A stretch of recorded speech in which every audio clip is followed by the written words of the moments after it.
Burton Stephen Lancaster nasceu em 2 de novembro de 1913, na cidade de Nova York. Criado em um lar modesto de classe trabalhadora, ele inicialmente trilhou um caminho como ginasta e atleta de circo, demonstrando a força física bruta que eventualmente caracterizaria suas primeiras performances cinematográficas. O treinamento inicial em ginástica foi muito mais do que um hobby de infância. Tornou-se um pilar fundamental que aprimorou consideravelmente seu magnetismo diante das câmeras, permitindo-lhe executar acrobacias pessoais com extraordinária graça e segurança. Uma característica incomum entre os artistas daquela época. A transição do picadeiro para os grandes filmes começou na década de 1940, justamente quando os executivos dos estúdios começaram a reconhecer sua aparência deslumbrante, porte imponente e charme natural. O sucesso comercial veio com o filme de 1946, Os Assassinos, no qual interpretou um ex-pugilista trágico. Esse filme fez mais do que impulsioná-lo rumo à fama. Consolidou sua reputação como um talento formidável, capaz de incorporar personagens complexos e intensos. A capacidade de fundir um machismo inflexível com uma profunda profundidade psicológica o distinguiu de outros protagonistas, permitindo-lhe transitar entre thrillers policiais, histórias de fronteira, épicos históricos e dramas sociais progressistas. Uma característica marcante de sua trajetória foi a disposição destemida de desafiar as normas convencionais dos estúdios. Durante a década de 1950, ele fundou uma empresa independente, a Hecht Hill Lancaster, ao lado de Harold Hecht e James Hill. Essa iniciativa se mostrou inovadora, concedendo ao astro uma autoridade sem precedentes sobre suas escolhas criativas, permitindo-lhe financiar filmes com maior peso cultural e ambição artística do que os lançamentos comerciais típicos. Entre os lançamentos de destaque dessa época estão Marty, 1955, que ganhou o Oscar de melhor filme e foi aclamado por retratar com autenticidade um romance cotidiano, e Separate Tables, 1958, que abordou estados psicológicos complexos e dilemas culturais. O trabalho diligente do ator, fora das câmeras, evidenciou uma dedicação intensa às suas performances e contribuiu para a ascensão do cinema a uma forma de arte altamente respeitada. Ao longo de sua carreira, o ator acumulou imensos elogios e inúmeras honrarias, levando para casa 2 Oscars. Sua primeira vitória na categoria veio após sua comovente interpretação de um ex-prisioneiro lutando por redenção em Elmer Gantry, 1960. A atuação se mostrou fascinante, combinando carisma, perigo e incerteza ética para ilustrar perfeitamente sua impressionante versatilidade diante das câmeras. Mais tarde, conquistou seu segundo Oscar por sua atuação em O Homem de Alcatraz. 1962, interpretando um assassino preso que se transforma em um estimado defensor dos direitos dos presos e especialista em aves. Essas interpretações destacaram seu talento para retratar figuras profundamente complexas e multifacetadas, com genuína compaixão, elevando-as acima de simples caricaturas. Além de seus triunfos cinematográficos, o astro continuou sendo reconhecido por sua bússola moral inabalável e seu ativismo. Ele foi um fervoroso defensor dos direitos civis e da justiça social, frequentemente usando sua fama para impulsionar os movimentos que apoiava. Em uma época em que a indústria cinematográfica ainda hesitava em se envolver politicamente, ele emergiu como uma rara superestrela disposta a condenar veementemente o preconceito, a desigualdade e a injustiça. Seu apoio público Abrangia organizações trabalhistas e liberdades criativas, refletindo uma dedicação à igualdade e ao valor humano fundamental. Tais características lhe renderam imensa admiração do público em geral, de colegas profissionais e da comunidade em geral. A influência cinematográfica do ator estendeu-se profundamente pelas décadas de 1970 e 1980, período em que ele persistentemente aceitou trabalhos de atuação exigentes e bastante variados. Entre seus papéis de destaque posteriores estão sua atuação em O Nadador, 1968, um filme abstrato e intelectualmente envolvente, hoje celebrado como um clássico cult, e Atlantic City, 1980, que lhe rendeu mais uma indicação ao Oscar e evidenciou seu talento para dar vida a figuras idosas com melancolia e profundidade.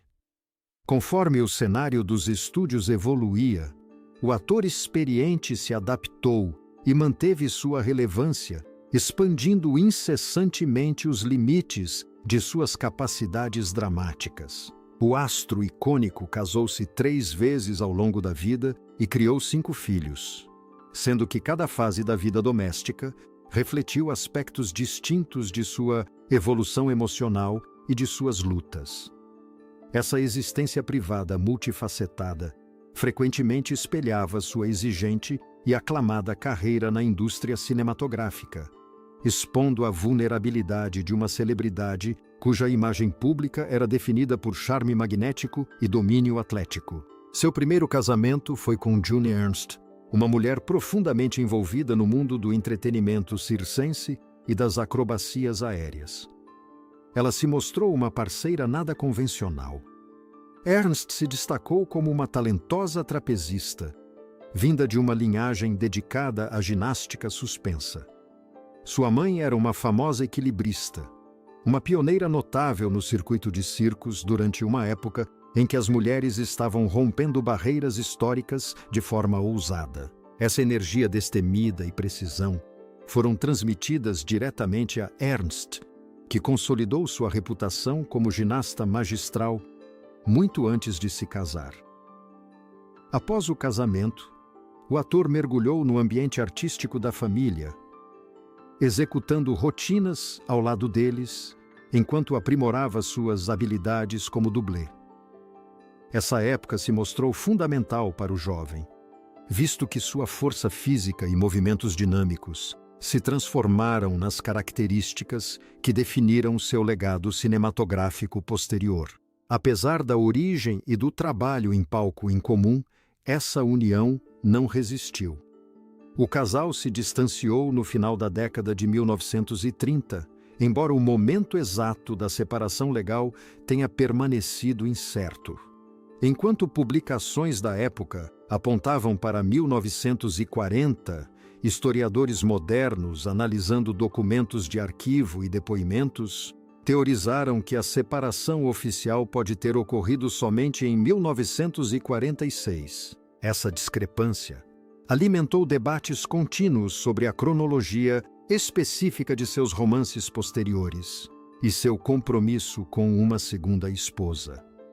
Esse casamento subsequente foi com Norma Anderson, um vínculo que floresceu em meio a situações incomuns no caos da Segunda Guerra Mundial. Anderson, 1917 a 1988, trabalhava como. Em 88, trabalhava como datilógrafa, antes de substituir repentinamente um artista doente em um espetáculo militar destinado a entreter os soldados americanos que estavam servindo na Itália. O destino interveio durante essa missão. Enquanto viajava de um aeródromo para a cidade, Norma avistou o ator em meio a uma multidão e ficou imediatamente cativada por seus traços marcantes e aura de autoridade. Fascinada, ela teria se inclinado para um colega militar e perguntado: "Quem é aquele soldado lindo? Ele é casado?" Aproveitando a oportunidade, O oficial rapidamente organizou um encontro às cegas, espontâneo para os dois naquela mesma noite. Aquele encontro inicial marcou o início de um capítulo profundamente significativo para a magnata de Hollywood. O casal trocou votos em 1946, dando início a uma aliança matrimonial multifacetada e progressista. Anderson manteve-se fervorosamente dedicada aos movimentos cívicos, canalizando sua paixão para a organização comunitária. Sua residência em Bel Air, de fato, continha um espaço inteiro repleto de máquinas de duplicação e suprimentos para postagem em massa, servindo como prova concreta de sua lealdade à Liga das Mulheres Eleitoras, um grupo dedicado a informar e mobilizar cidadãos, particularmente mulheres, para que se engajassem ativamente na política. O processo democrático. Além disso, ela foi uma apoiadora permanente da NAACP, e ambos compartilhavam uma profunda devoção mútua aos direitos civis. Notavelmente, a dupla organizou uma campanha de arrecadação de fundos para apoiar Martin Luther King Jr., juntamente com a Conferência de Liderança Cristã do Sul, pouco antes da histórica Marcha sobre Washington de 1963, destacando sua forte lealdade à reforma sistêmica durante um momento absolutamente crucial na história do país. Como casal, tiveram 5 filhos. Bill, que eventualmente trilhou um caminho como ator e roteirista. James, Susan, Joanna, que fez uma transição bem-sucedida para a produção cinematográfica, e Sigle, cujo nome pronunciado foneticamente é Sheila.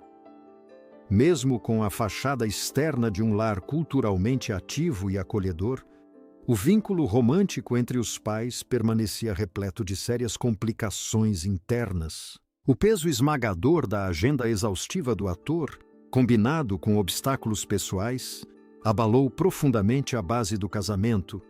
Em 1966, eles se separaram, finalizando a união legal em 1969.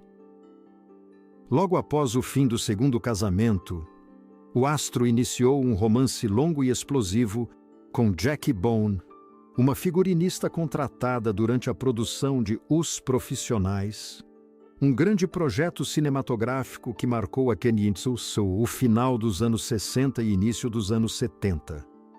Esse relacionamento foi repleto de emoções intensas e drama.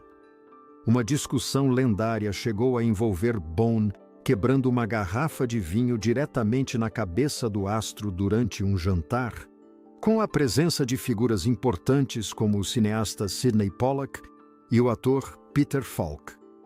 Tal explosão encapsulou perfeitamente a realidade profundamente intensa e caótica da relação entre os dois. Por fim, essa dinâmica se desfez pouco depois de a estilista ter vivenciado um profundo despertar espiritual.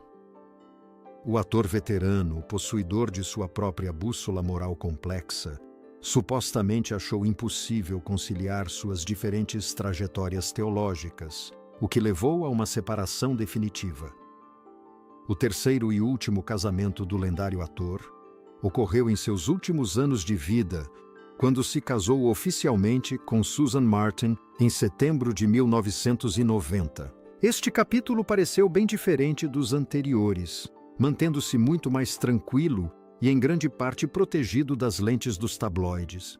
O vínculo perdurou até seu falecimento em 1994, oferecendo ao astro veterano uma companhia constante durante seus últimos anos. Martin permaneceu fielmente ao seu lado durante uma era em que o artista enfrentou problemas de saúde, enquanto construía um legado cinematográfico vasto e repleto de conquistas. Durante seus últimos capítulos na carreira, o galã, outrora o auge do machismo cinematográfico, supostamente revelou a confidentes de confiança uma faceta impressionante e extremamente privada de sua história. seus relacionamentos românticos secretos com algumas das celebridades masculinas mais lendárias, porém reprimidas, de sua geração. Em uma época em que a homossexualidade significava ruína profissional imediata, o ator conseguiu construir um intrincado labirinto de desejo, extremo segredo e exposição emocional mútua sob a superfície brilhante do auge do cinema clássico. Cary Grant era um talento excepcionalmente refinado daquela época, e o astro de aparência rústica ficou fascinado pelo magnetismo elegante, intelecto aguçado e sorriso misterioso do britânico radicado nos Estados Unidos. Os dois se conheceram em um encontro da indústria cinematográfica, perto do final da década de 1940. Ambos já gozavam de imensa fama, mas atuavam em esferas distintas do cinema. O elegante ator, que havia vivido por anos com o artista Randolph Scott, em um relacionamento amplamente descrito como uma união íntima, cultivava incansavelmente uma imagem pública construída, definida por refinamento de alta classe e charme masculino tradicional. Ele descreveu a conexão entre eles como intensa, porém reservada, florescendo em escapadas secretas de fim de semana, em casas de praia isoladas ao longo da costa do Pacífico. O ídolo refinado protegia ferozmente sua privacidade, projetando um terror palpável de ser descoberto em público, que persistia mesmo enquanto namorava uma companheira destemida. Embora emocionalmente rica, a relação terminou rapidamente. À medida que a parceira ansiosa se isolava ainda mais, recusando-se a arriscar sua reputação meticulosamente construída. Talvez a revelação mais surpreendente tenha sido a alegação de um breve e bizarro caso com J. Edgar Hoover, o notório diretor do FBI, que detinha enorme autoridade social em meados do século. O solteirão convicto, frequentemente suspeito de manter um relacionamento permanente com seu assistente Clyde Tolson, atuava fora da profissão de ator, mas exercia forte influência em Hollywood por meio de sua rígida regulamentação sobre como os estúdios retratavam a justiça e o comportamento ético. O ator relembrou o encontro casual com o chefe da agência por meio de conexões em comum durante um evento filantrópico de elite na capital. Embora desprovido de um namoro tradicional, a interação entre eles era permeada por intensas dinâmicas de poder psicológico e grande sigilo. Ele descreveu o funcionário como um indivíduo que ansiava desesperadamente por proximidade, mas que, ao mesmo tempo, tinha pavor do próprio reflexo. Essa relação perturbadora acabou por proporcionar ao astro uma rara visão do funcionamento psicológico de um arquiteto extremamente reservado da história política americana. Rock Hudson, o ídolo máximo dos matinês, com sua altura imponente, traços marcantes e virilidade, tornou-se um de seus relacionamentos mais emocionantes. Os dois se conheceram em um estúdio de cinema no início da década de 1950 e o romance floresceu à medida que a popularidade do astro mais jovem explodia. Sob forte vigilância dos executivos do estúdio, o galã vivia em constante terror da exposição pública. Uma ansiedade que se materializou de forma devastadora quando sua morte por AIDS, em 1985, obrigou o público mundial a confrontar a verdade que ele havia enterrado por décadas. O veterano via seu parceiro como um espírito terno aprisionado em um físico de gladiador, desesperado por afeto genuíno, mas convencido de que ele permanecia permanentemente fora de seu alcance. O namoro deles incluiu longas viagens de carro pelo deserto, longe dos paparazzi, permitindo que finalmente respirassem livremente. Reconhecendo a necessidade absoluta de discrição de seu parceiro, ele viu a conexão entre eles se dissipar não por falta de paixão, mas porque a estabilidade duradoura se mostrou impossível em um mundo que exigia negação. O nome mais inesperado entre essas revelações foi o de Ricky Nelson, a sensação juvenil e queridinho da televisão por sua atuação em As Aventuras de Ozzie e Harriet. Com uma diferença de idade de aproximadamente 20 anos, o jovem prodígio supostamente viveu um romance breve, porém caótico, com o ator mais velho no início da década de 1960. Naquela época, o veterano já era uma estrela consagrada, enquanto o jovem talento lutava desesperadamente para se desvencilhar da imagem adolescente e se tornar um artista adulto respeitado. Embora breve, a relação teve um peso profundo para o músico mais jovem, que encontrou no artista mais velho um mentor e um protetor feroz. O veterano, plenamente consciente do desequilíbrio gritante, gentilmente rompeu os laços, convicto de que seu companheiro precisava de espaço para forjar uma identidade independente, tanto profissional quanto pessoalmente. Ele se lembrava do cantor com imensa ternura, descrevendo o adolescente como um menino que cantava como uma brisa suave e beijava com o desespero faminto de alguém que nunca teve permissão para desejar nada. Por fim, a narrativa chega a Marlon Brando, indiscutivelmente a figura mais complexa e fenomenalmente talentosa mencionada nessas confissões. O pioneiro do método personificava tudo o que faltava ao seu homólogo: impulsividade, excentricidade e uma rebeldia agressiva. Segundo a memória do astro mais velho, o encontro romântico entre eles foi absolutamente explosivo.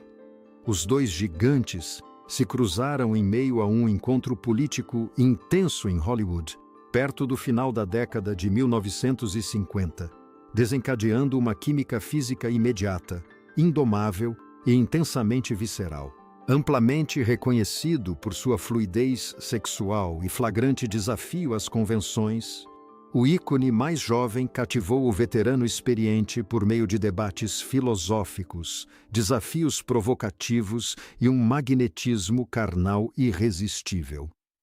A parceria resultante foi profundamente caótica, constantemente impulsionada por egos gigantescos, uma rivalidade artística acirrada e uma compulsão mútua para se superarem completamente, tanto no campo emocional quanto no físico. Ele se referiu a Brando como o único homem capaz de desfazer completamente sua compostura com um simples olhar. Esse relacionamento volátil persistiu intermitentemente por vários anos, dissipando-se apenas quando o peso esmagador do sigilo absoluto, aliado aos seus temperamentos extremamente conflitantes, tornou-se insuportável. Cada um desses relacionamentos clandestinos, cuidadosamente protegidos do olhar público, pintou um retrato notavelmente distinto do ator em comparação com a persona destemida projetada nas telas de cinema. Escondido sob a superfície do destemido espadachim e do galã robusto, existia um indivíduo profundamente apaixonado que amou intensamente, por vezes de forma imprudente, mas perpetuamente em silêncio.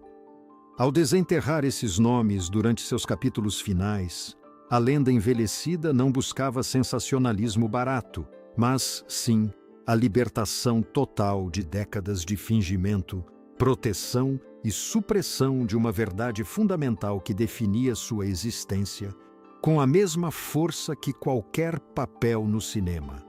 O lendário artista faleceu em seu apartamento em Century City, Los Angeles, vítima de um terceiro evento cardíaco às 4h50 da manhã do dia 20 de outubro de 1994. Após sua morte, seu corpo foi cremado e as cinzas foram espalhadas sob um enorme carvalho no Westwood Memorial Park, em Westwood Village, Califórnia. Uma discreta placa quadrada, situada entre outras, traz a simples inscrição: Burt Lancaster, 1913 a 1994, indicando o local.